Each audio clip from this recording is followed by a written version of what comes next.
الحمدللہ والصلاة والسلام علی رسول اللہ اما بعد۔ سورۃ المائدہ آیت نمبر 6۔ اعوذ باللہ السمیع العلیم من الشیطان الرجیم من ہمزہ ونفخہ ونفثہ وارجلکم، اور دھو لو اپنے پاؤں الی الکعبین، ٹخنوں سمیت۔ وارجلکم الی الکعبین، ارجلکم، اس کو بعض قرأتوں میں ارجلکم بھی پڑھا گیا۔ یہاں سے بعض لوگ کہتے ہیں جی پاؤں کا مسح، پاؤں کا مسح اسی صورت میں جب جرابیں پہنی ہو، بس مختصر سی بات ہے۔ جرابیں پہنی ہو تو پاؤں کا مسح، ارجلکم پر بھی عمل ہو گیا۔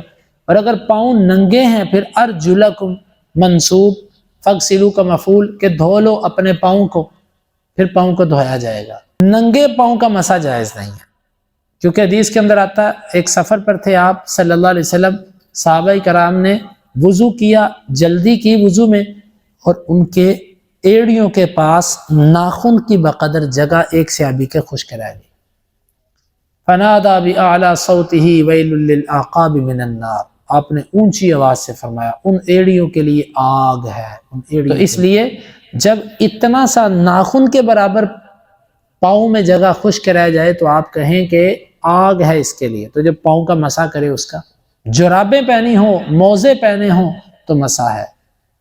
اور بعض لوگوں کے ان کی جرت پر حیرت ہے، وہ یہ فتویٰ دیتے ہیں کہ جی جو جرابوں پر مسح کرے اس کے پیچھے نماز نہیں پڑھو، اس کی نماز نہیں ہوتی۔ یہ ان کی تنگ نظری ہے، حالانکہ وہ اس سے بڑا جرم کرتے ہیں۔ وہ چوتھے سر کے مسح کا فتویٰ دیتے ہیں کہ سر کے اتنے حصے کا مسح کر لو بس اتنا کافی، حالانکہ حدیث کے اندر پورے سر کا مسح، قرآن میں سر کا ذکر ہے، سر پورے سر کو کہتے ہیں، چوتھے حصے کو نہیں کہتے۔ جہاں پر پورا عضو نہیں دھونا تھا وہاں پر اللہ تعالیٰ نے الہ لا کر حد بندی کر دی، ید کو دھو لو۔ اب ید عربی زبان میں یہاں سے لے کے یہاں تک بھی بولا جاتا ہے، لیکن اللہ کو کتنا منظور تھا؟ اتنا۔ اللہ نے کہا الی المرافق، کوہنیوں تک۔ اس کے بعد ہے ارجل، رجل کا لفظ پاؤں سے لے کے اوپر تک بولا جاتا ہے۔ اللہ تعالیٰ نے جتنا چاہا، اللہ نے فرمایا الی الکعبین، ٹخنوں سمیت۔ لیکن سر کے لیے اللہ تعالیٰ نے کوئی قید نہیں لگائی، چہرے کے لیے اللہ نے کوئی قید نہیں لگائی، لہذا چہرہ بھی پورا دھویا جائے گا۔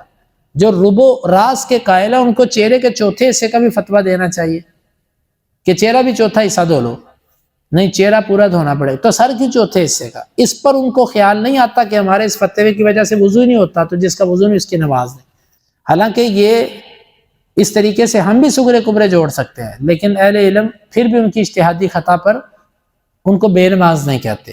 لیکن وہ اتنی جرت کرتے ہیں کہ حدیث کی کتابوں میں اگر جرابوں پر مسح کرنے کا ذکر ہے تو وہ واضح کہتے ہیں جو جرابوں پر مسح کرتا ہے اس کے پیچھے نماز نہیں، اس کی نماز نہیں ہے۔ یہ ان کی بہت بڑی جرت ہے اللہ تعالیٰ پر، اس کے رسول پر، کیونکہ حدیث کے اندر آتا ہے اللہ کے نبی صلی اللہ علیہ وسلم نے ایک غزوہ بھیجا، بعث سریۃ فامرهم ان يمسحوا على العصائب والتساخین، آپ نے ایک جہادی دستہ بھیجا، آپ نے ان کو حکم دیا وہ عصائب، پٹیوں پر یعنی پگڑیوں پر، والتساخین، تساخین کس کو کہتے ہیں؟ کل ما یسخن به القدم، ہر وہ چیز جس سے پاؤں کو گرمائش پہنچائی جائے، اس میں جرابیں بھی داخل ہیں اور اس کے اندر جو ہے وہ موزے بھی داخل ہیں۔ کئی لوگ کہتے ہیں نہیں جی یہاں سے موزے مراد، اچھا جرابیں نہیں، جرابوں سے موٹی جرابیں مراد۔ اچھا یہ موٹی کی قید کہاں سے آئی؟ کل شرط لیست فی کتاب اللہ فہو باطل، ہر وہ شرط جو اللہ کی کتاب میں نہیں ہے وہ باطل ہے۔ موٹی جراب، بھئی جو بھی پاؤں کو گرمائش پہنچائے وہ جراب ہے۔ تو لہٰذا جو جراب ہوتی ہے جو پاؤں کو چھپا دیتی ہے، پاؤں کو نظر، ایک تو ہوتی ہے بالکل وہ جو فیشن والی جراب ہوتی ہے، وہ جراب ہوتی نہیں ہے جو عورتیں پہنتی ہیں، اس کو تو جراب کوئی نہیں کہتا، وہ فیشن ہوتا ہے۔ لیکن جو جراب ہوتی ہے وہ گرم ہو ٹھنڈی ہو، جو موٹی ہوتی ہے، جو پاؤں کو چھپا دیتی ہے، ٹھیک ہے، ضرورت کے تحت اس کے اوپر مسح کیا جا سکتا ہے۔ اور شریعت کے مقصد کو بھی دیکھیں، شریعت آپ کے ساتھ تخفیف کرنا چاہتی ہے۔ اب تخفیف اگر ایک بندہ جراب پہن لیتا ہے تو اس کے لیے تخفیف نہیں ہے، موزہ پہنے تو تخفیف ہے، یہ شریعت کے اندر تو اس کی کوئی قید نہیں۔ اور پھر خود فقہ کی کتابوں میں لکھا ہوا ہے کہ موٹی جراب پر مسح جائے گا۔ اچھا موٹی جراب کی تعریف کیا ہے؟ جو جراب پہن کر آپ اتنا چل سکیں، اتنے کلومیٹر چلیں تو وہ پھٹے نہ، اور وہ جراب ایسی ہو جو پہنو تو وہ کھڑی کی کھڑی رہے، نیچے نہ آئے۔ یہ شرطیں کس نے لگائی ہیں؟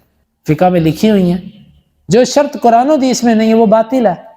بلکہ امام ابو حنیفہ رحمۃ اللہ علیہ نے اپنی وفات سے 3 دن پہلے رجوع کر لیا تھا جرابوں کے مسح پر، لکھا ہوا ہے ہدایہ کے حاشیے میں لکھا ہے، اور حنفی بدائع الصنائع اور دیگر اہل علم نے لکھا کہ 3 دن پہلے انہوں نے مسح کیا، اور ان کے شاگردوں نے کہا کہ آپ یہ کیا کر رہے ہیں، آپ تو روکتے تھے، تو انہوں نے اپنے عیادت کرنے والوں سے کہا کہ نہیں، میں نے اپنے اس موقف سے رجوع کر لیا۔ تو خود امام صاحب بھی اس کے قائل ہیں۔ تو ایسے خام خواہ لوگوں کے اندر تنگیاں پیدا کرنا، حدیث کے اندر اب حدیث جو آتی ہے مسح النبی صلی اللہ علیہ وسلم علی الجوربین، ترمذی کی روایت، اس کی سند پر یہ اعتراض کرتے ہیں بھئی اس سے زیادہ ضعیف حدیثوں پر آپ عمل کرتے ہو۔ خود علی رضی اللہ عنہ سے صحیح سند سے جرابوں پر مسح ثابت ہے، عمر فاروق رضی اللہ عنہ سے صحیح سند سے ثابت ہے، امام ابو داؤد نے تقریباً 14 سے 16 کے قریب صحابہ کرام کے نام ذکر کیے ہیں کہ جو جرابوں پر مسح کے قائل تھے، اور اسی طرح صحیح سند سے کتنے صحابہ سے ثابت ہے جرابوں پر مسح کرنا۔ جب تراویحوں کی باری آتی ہے تو کہتے ہیں خلیفہ راشد کی سنت کو نہیں مانتے، 20 تراویح نہیں پڑھتے، حالانکہ عمر رضی اللہ عنہ سے 20 نہیں 8 ثابت ہے۔ تو مسئلہ یہ ہے کہ جب وہاں پر آپ کے مطلب کی بات آئے تو آپ خلیفہ راشد کے فضائل بیان کرتے ہیں، جب آپ کے مذہب کے خلاف خلیفہ راشد کی بات آئے تو آپ چھوڑ دیتے ہیں۔ اب یہاں پر بھی جرابوں پر مسح کا فتویٰ دیں نا، کیونکہ یہاں پر تو 2 خلفائے راشدین سے ثابت ہے، اور انکار کسی سے بھی ثابت نہیں ہے۔ علی رضی اللہ عنہ سے بھی ثابت ہے، عمر رضی اللہ عنہ سے بھی ثابت ہے، جو علم کے دونوں پہاڑ تھے۔ تو بات کہاں سے چلی؟ بات یہاں سے چلی تھی کہ دونوں قراتیں درست ہیں، پاؤں کو دھویا بھی جائے گا اگر جراب وغیرہ نہیں ہے تو، اور پاؤں پر مسح بھی کیا جائے گا اگر جراب یا موزہ ہے تو، دونوں قراتیں ٹھیک ہیں۔ الى الکعبین ٹخنوں سمیت۔ اللہ تعالیٰ سے دعا ہے وہ سمجھنے کے اور عمل کی توفیق عطا فرمائے۔